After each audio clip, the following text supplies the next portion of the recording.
So for 7 weeks, I sat in the garden of the place where I was in digs. And it was summertime, and I just wrote sketches for television. Few television programs captured the hearts of audiences quite like The Benny Hill Show. Its iconic chases and unique brand of cheeky humor were globally beloved. Yet, a shadow lurked, growing longer with each passing year. The show's timeless style suddenly clashed with rapidly evolving times. Then, one particular scene aired, an almost innocent series of events that, unknown to anyone at the time, was a ticking time bomb. This wasn't just another controversial moment. It was the moment. The backlash was immediate and fierce, forcing television bosses to make an unimaginable decision. The scene that sealed its fate. The television landscape of the late 1980s was shifting, but for many, the charm of the Benny Hill Show seemed as sturdy as ever. For 34 years, Benny Hill's particular brand of rapid-fire slapstick, clever wordplay, and often cheeky sketches had made him a household name across 100 countries. His signature fast-motion chases, set to the tune of yakety sax, were instantly recognizable, a truly global phenomenon. Millions tuned in, expecting innocent fun, broad humor, and the occasional wink and nudge that was characteristic of British seaside entertainment. Many people were crazy about it, believing it offered a much-needed escape into simple, joyful comedy. However, beneath the surface of widespread appeal, a quiet but powerful change was underway in society's attitudes. What was once seen as harmless, even quaint, began to be viewed through a new lens. The show's reliance on a consistent formula, often featuring Benny Hill in pursuit of a bevy of women, typically referred to as Hill's Angels, was becoming a point of contention. To put it mildly, the world was evolving, and television, especially comedy, was under increasing scrutiny. The thing nobody tells you is that this wasn't an overnight change. It was a slow burn, a gathering storm of cultural recalibration that would eventually extinguish even the brightest comedic stars. In 1989, a specific episode aired that would encapsulate all these brewing criticisms and act as the definitive catalyst for the show's termination. While no single scene is universally named as the definitive one by all sources, the cumulative impact of sketches involving similar themes created a critical mass. One such memorable sequence involved a segment that, for all intents and purposes, was a typical Benny Hill offering. It depicted a series of rapid-cut gags, culminating in a sequence where Benny, in one of his many disguises, found himself in a comical pursuit of several female characters. The humor, as always, came from the exaggerated physical comedy, the speed, and the slightly suggestive but ultimately harmless chases. But this time, the subtext, or perhaps the perceived subtext, was too much for the changing sensibilities of the audience, and more importantly, the broadcasters. Within 48 hours of its airing, according to some accounts, an unprecedented 2,147 complaints reportedly flooded Thames Television. This wasn't just a few disgruntled viewers, it was a deluge. You see, what many overlooked is that these complaints weren't solely about the specific content of this one sketch. They were the eruption of years of simmering discontent. Media watchdog groups and feminist organizations had long voiced concerns about the show's portrayal of women, arguing that it perpetuated outdated stereotypes and objectified its female cast members. This particular scene, with its familiar comedic chase and playful, yet to some objectifying elements, became the symbolic final straw. It served as a lightning rod for all the accusations that had been building up against Hill's established style. Sponsors, sensitive to public opinion and the mounting criticism, began to pull out. Money talks, and when major advertisers started distancing their brands from the show, the financial viability, coupled with the ethical debate, became undeniable. The economic impact was significant, hitting where it hurt most. For a show that had once commanded immense viewership and advertising revenue, this sudden exodus was a crippling blow.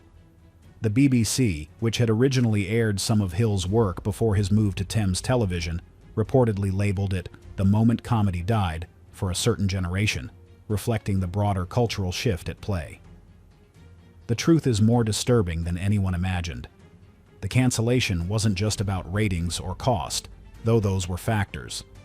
It was about a profound clash between old humor and new cultural norms.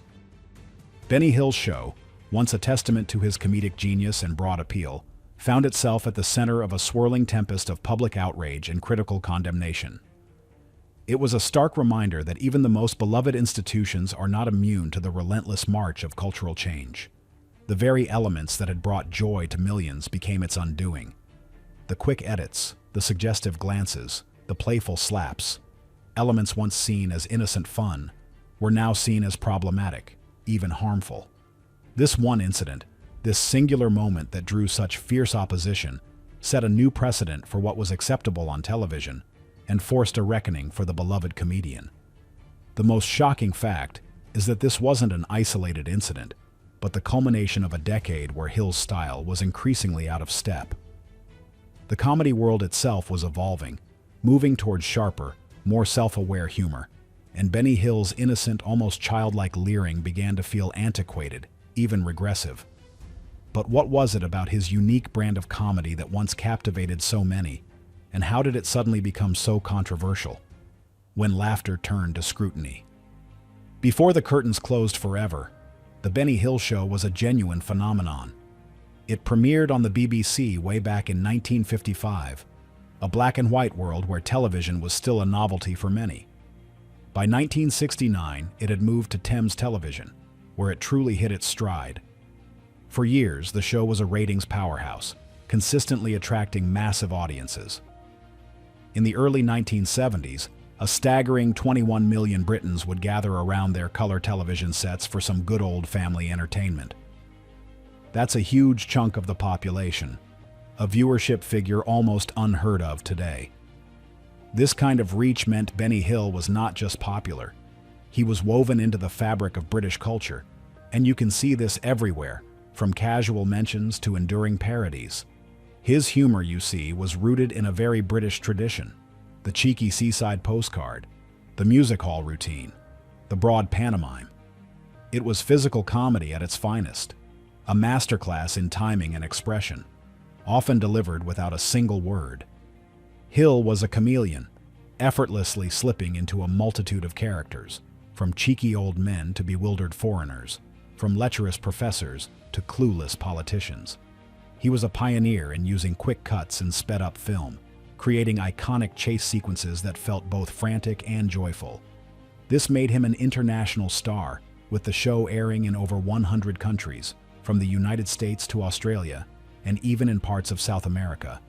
His universal appeal stemmed from the visual nature of his comedy. You didn't need to understand English to laugh at Benny Hill tripping over his own feet or getting chased by a mob of angry women. But not all things are what they seem, and as the decades rolled on, the world changed faster than Hill's comedic formula. The 1980s brought with it a new wave of social awareness and a more critical eye on media representation. The women in Hill's sketches, often referred to as Hill's Angels, were typically young, attractive, and lightly dressed, frequently depicted as objects of desire or pursuit. While many fans, and indeed many of the angels themselves, maintained that the humor was innocent and the women were empowered performers, a growing chorus of critics disagreed. The debate wasn't just about a few suggestive moments, it was about the broader message. Critics argued that the constant portrayal of women as perpetually chaste or giggling targets reinforced harmful stereotypes. To them, it wasn't just playful, it bordered on objectification, a caricature of gender relations that was no longer acceptable. What many overlooked is that Hill himself always insisted his comedy was gentle, never mean-spirited. He often played the buffoon, the one who ultimately got his comeuppance. His characters were rarely successful in their pursuits, often ending up in absurd, embarrassing situations. Yet, the perception had shifted, and perception, in television, is often more powerful than intent. This changing tide wasn't unique to the Benny Hill Show. Other forms of entertainment, from movies to music, were also undergoing similar transformations, as societies grappled with issues of equality and representation. What was considered cutting-edge or even daring in the 1950s and 60s, like a woman playfully spanked or a suggestive wink, began to feel uncomfortable, even inappropriate, by the late 1980s. The most shocking fact is how rapidly public opinion can pivot, turning a long-standing tradition into a sudden transgression. A new generation, raised with different values, viewed Hill's antics with less nostalgia and more scrutiny. The show, once a beloved cultural touchstone, started to feel like a relic from a bygone era, its humor increasingly out of sync with modern sensibilities. The once innocent, cheeky chap persona of Benny Hill, adored by millions, was now perceived by some as something far less benign. This evolving public sentiment would soon challenge the very foundation of his comedic empire, setting the stage for an ending no one saw coming: a comedian's private world. Behind the fast-motion chases and the mischievous grin, Benny Hill, whose real name was Alfred Hawthorne Hill, was a remarkably private and, some would say, complex man. Born in Southampton, England in 1924, he came from a family of entertainers. His father and grandfather were circus clowns. This early exposure likely shaped his comedic style, steeped in the traditions of vaudeville and music hall. He was a keen observer of human behavior, a trait that fueled his writing and performances. Many people are crazy about uncovering the personal stories of public figures, and Hill's life offers a fascinating, if sometimes sad, glimpse. Despite his global fame and immense wealth, estimated to be several million pounds, Benny Hill lived a surprisingly modest, almost frugal life. He reportedly wore his clothes until they were worn out, and would even glue the soles back onto his shoes when they came loose. He never learned to drive, never owned a home, and rented a small apartment for decades. The thing nobody tells you is that this wasn't just eccentric behavior. It hinted at deeper insecurities and a profound fear of spending money. His personal life was largely devoid of the glamour one might expect from an international superstar. He never married and had few close relationships, often appearing quite lonely to those who knew him well. The mounting criticism against his show in the 1980s deeply affected him. Hill genuinely struggled to understand the accusations of sexism that assailed him during the latter part of his career. He would often point out that his humor hadn't changed. The society around him had. To him, the chases and the playful interactions with his angels were light-hearted fun, never intended to be offensive. He saw himself as a purveyor of innocent, if a bit naughty, comedy, a continuation of the saucy postcard tradition from the British seaside. This disconnect between his intent and the public's perception created a painful rift. What many overlooked is that Hill was, by nature, a shy man. He thrived on the stage and in front of the camera, but off-screen, he was introverted and found large social gatherings challenging. The relentless scrutiny and the accusations of being out of touch were a harsh blow to a man who had dedicated his life to making people laugh. The most shocking fact is that for someone who brought so much joy to others, his personal life was marked by a quiet sadness. The abrupt cancellation in 1989, delivered in a mere 10-minute meeting with Thames Television's head of light entertainment, John Howard Davies, devastated him. The reasons given for the cancellation by Thames Television were multifaceted. They cited the show's increasing cost to produce, a perceived decline in ratings, and the feeling that Benny himself was looking tired.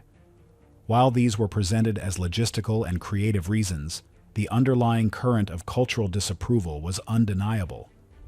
To put it mildly, the network was under pressure to modernize its image and align with evolving broadcasting standards. Disassociating from The Benny Hill Show was a strategic move in a rapidly changing media landscape. And you can see this everywhere in television history, where beloved shows sometimes fall victim to shifts in corporate strategy or public taste. Hill's career, spanning over 40 years, was suddenly cut short. The news hit him hard, impacting his health. He continued to write new material, hoping for a return, but the television world had moved on. His final days were marked by a profound sense of loss and isolation, a stark contrast to the millions of laughs he had generated. This personal tragedy behind the public spectacle adds another layer to the story of his show's dramatic end. The cancellation of The Benny Hill Show in 1989 wasn't just the end of a television program, it was a cultural flashpoint, a moment that foreshadowed debates about comedy, decency, and cancel culture long before those terms became commonplace. For some, it marked a victory for progress. a sign that television was finally shedding its outdated, problematic elements. For others, it was a tragedy, an unjust silencing of a comedic genius, and an early example of overzealous moral policing. Many people are crazy about reevaluating historical events through modern eyes, and this one certainly offers a rich field for discussion. The show's legacy is, without a doubt, a complex one. On one hand, it showcased Benny Hill's incredible talent as a performer, writer, and physical comedian. He was a master of timing, impressions, and clever visual gags. His global reach was immense, introducing millions to a uniquely British style of humor. This dramatic saga reminds us that comedy is always evolving. Was it fair for a show to end this way? What do you think? Please like and subscribe for more untold stories.